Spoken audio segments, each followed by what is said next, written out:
Vamos continuar a aprender a palavra do Senhor e permitir que essa palavra nos coloque em liberdade. Jesus disse: conhecereis a verdade, a palavra, e a verdade, a palavra, ela vai te libertar. A minha função hoje, meu irmão e minha irmã, hoje não, sempre foi, desde que eu conheci esse evangelho, a pessoa maravilhosa de Jesus, é colocar você em liberdade, nada além disso. Né? Talvez o livro mais conhecido e mais falado sobre dízimo é o livro de Malaquias, não é verdade? No capítulo 3, que em Malaquias, diz que, né, Deus falando: roubará o homem a Deus? Todavia vós me roubais e dizeis: em que te roubamos? Nos dízimos e nas ofertas. Com maldição sois amaldiçoados, porque a mim me roubais vós a nação toda.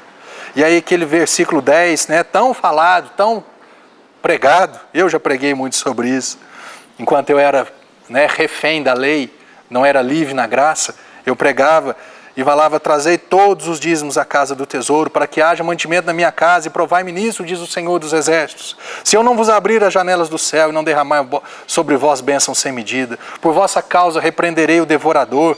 Tem muitos que já emendam, né? Devorador, cortador, migrador, destruidor, e não está nem escrito isso. Para que não vos consuma o fruto da terra. A vossa vide no campo não seja estéril, diz o Senhor dos Exércitos. Todas as nações chamarão felizes.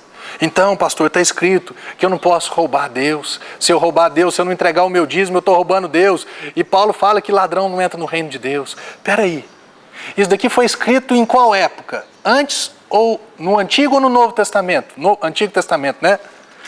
Esse texto, o livro de Malaquias, começa dizendo assim: sentença pronunciada pelo Senhor contra Israel, por intermédio de Malaquias.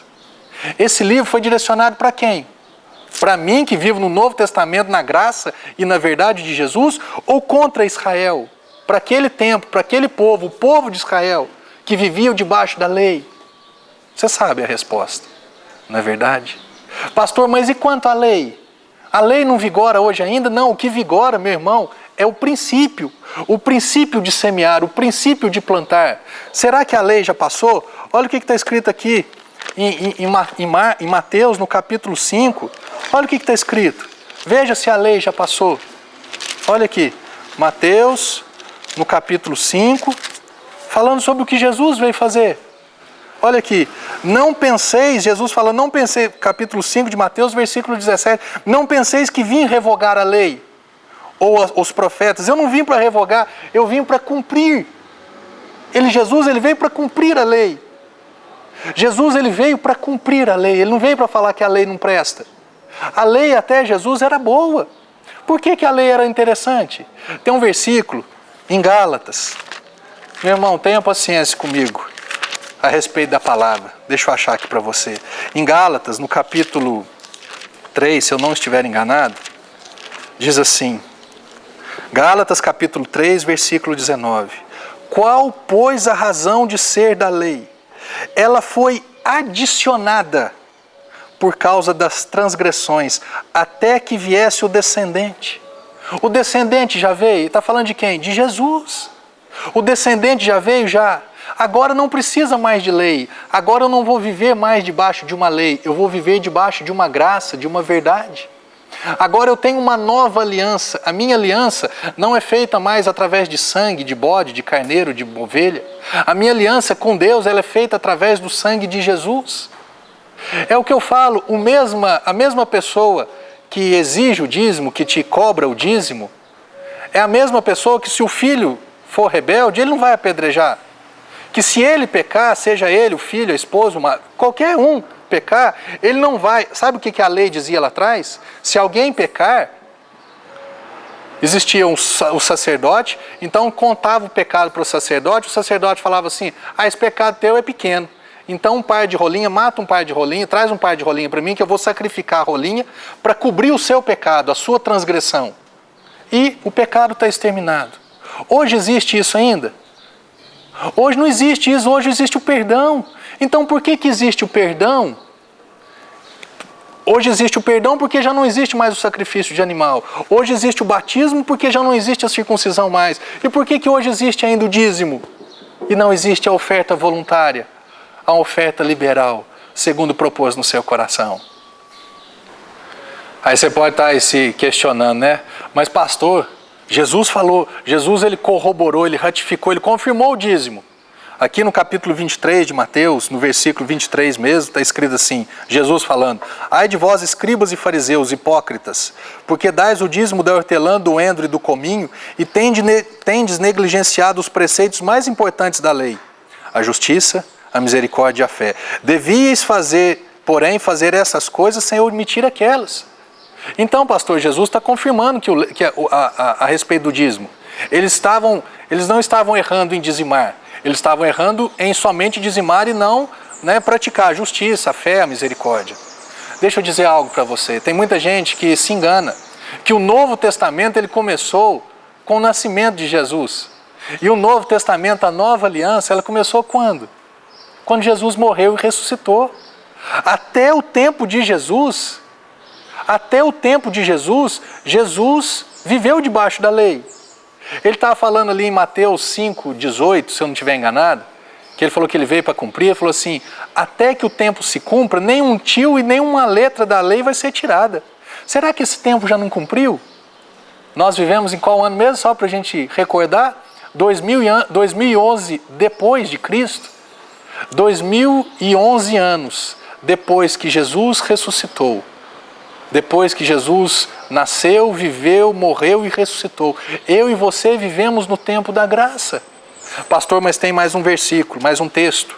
Lá em Hebreus capítulo 7, que fala sobre Abraão. Sim, Abraão deu o dízimo. Aquele texto que nós lemos lá, no Novo Testamento, ele confirma aqui. Abraão deu o dízimo de tudo que ele tinha para Melquisedeque. Mas aqui falava sobre o sacerdócio levítico. Sobre aquele período, aquele tempo, aquele conjunto de leis que eram exercidos naquele tempo. Olha o que está escrito aqui. No versículo Hebreus 7:12 está escrito assim, pois quando se muda o sacerdócio, e mudou o sacerdócio ou não mudou? Mudou. A Bíblia diz que agora o nosso sumo sacerdote é Cristo. O que era o sacerdote? O sacerdote era o mediador entre o homem, entre o povo de Israel e Deus. Houve o pecado, chegava diante do sacerdote, o sacerdote examinava o tamanho do pecado, o teor do pecado e fazia o sacrifício. Jesus, no Novo Testamento, ele é chamado de o sumo sacerdote. Agora, quem que é o nosso mediador? Eu me chego a Deus através de quem? De um sacrifício? Não. Eu me chego a Deus através do sacrifício de Jesus, que já foi há 2000 anos atrás. Ele é o meu sumo sacerdote, ele é o meu mediador, é ele que me aproxima, eu me achego a Deus através de Jesus. Então diz aqui, porque quando se muda o sacerdócio, e o sacerdócio mudou, do sacerdócio levítico, do sacerdócio de Arão, irmão de Moisés, para o sacerdócio de Jesus, necessariamente há também mudança de lei. Olha o versículo 19.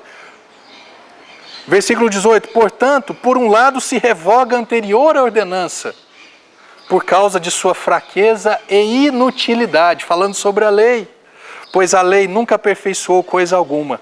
E por outro lado, se introduz esperança superior, pela qual nos chegamos a Deus. Você não se aproxima de Deus através da sua oferta, através do seu dízimo, através do seu sacrifício. Você se aproxima de Deus, meu irmão, através do sacrifício único, perfeito e eficaz de Jesus Cristo. Amém? A sua justiça, a sua justificação, você se tornou justo, não foi porque você dá dinheiro, porque você dizima.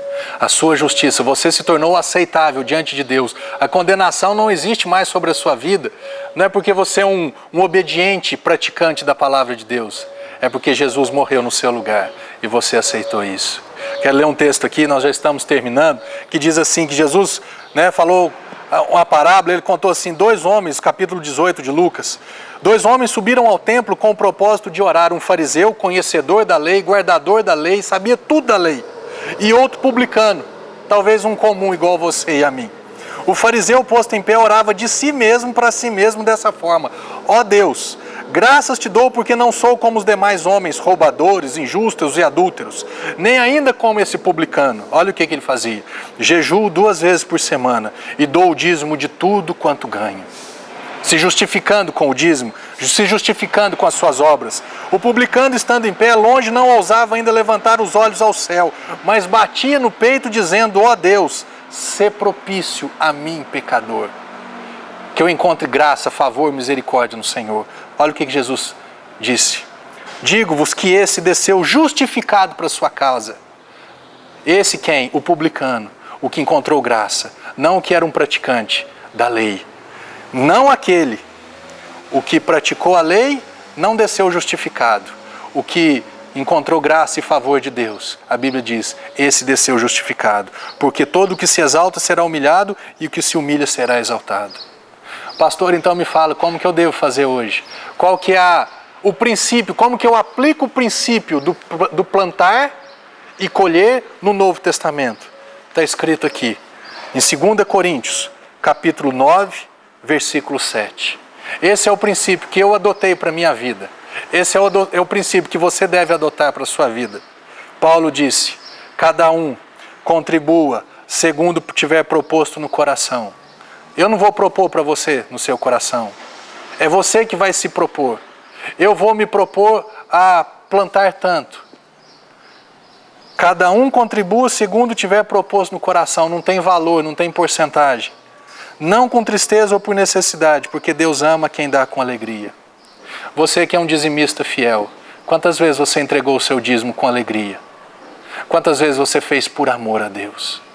A oferta é um princípio, é a aplicação do princípio da plantação e colheita no Novo Testamento. A oferta é liberal. A oferta é segundo você mesmo propôs. Pastor, como é que você planta hoje? Eu planto além do que eu plantava lá atrás. E eu colho além do que eu colhia lá atrás. Eu faço hoje com muita alegria. Eu faço hoje com muito prazer. Eu já fui um praticante do dízimo de centavos. Eu fazia um cheque. Tudo que chegava na minha mão eu fazia até centavos. E eu colhi muito pouco nessa época, porque eu fazia debaixo de lei, eu fazia debaixo de obrigação, eu fazia por necessidade, eu não fazia com alegria. Hoje eu planto na liberdade. Hoje eu planto com alegria. E eu colho segundo a palavra do Senhor. Que essa palavra, ela possa te colocar num nível diferente de liberdade com o Senhor. Que essa palavra possa trazer para a sua vida a recompensa que ela disse. Paulo disse, capítulo 6, versículo 7 de Gálatas, não vos enganeis, de Deus não se zomba, pois aquilo que você planta, você colhe. Comece a plantar de uma forma liberal. Comece a plantar não baseado na obrigação, na lei, mas comece a plantar com alegria, com disposição, com graça. E você vai começar a colher. Amém? Que Deus abençoe sua vida ricamente, que você desfrute dessa liberdade, no nome de Jesus. Amém.